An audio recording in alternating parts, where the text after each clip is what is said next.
জানেন কি সরস্বতী পুজোর আগে কুল খেতে নেই কেন?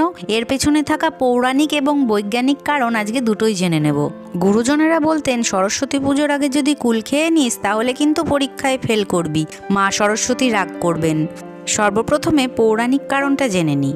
মহাভারত লিখবেন বলে বেদব্যাসজি সরস্বতী দেবীর আরাধনায় বসেন, কারণ বিদ্যার দেবী সরস্বতী, তাহাকে সন্তুষ্ট করতে না পারলে লেখালেখির কাজ অসম্পূর্ণ থেকে যাবে। তখন সেথায় দেবী সরস্বতী প্রকট হন এবং ব্যাসদেবজিকে একটি বীজ দিয়ে বলেন, এই বীজ অঙ্কুরিত হয়ে যখন এই গাছে ফল ধরবে তখন গাছের প্রথম পাকা ফলটি আমাকে নিবেদন করো, আমি সন্তুষ্ট হয়ে আশীর্বাদ করলেই তুমি তোমার কাজে সফলতা পাবে। তখন ব্যাসদেব সেই বীজ বপন করেন এবং সেথায় তপস্যা করতে থাকেন। দীর্ঘ সময় অতিক্রান্ত হয়ে যাওয়ার পর সেই বীজ থেকে গাছ হয়, গাছে ফল ধরে এবং সেই পাকা ফল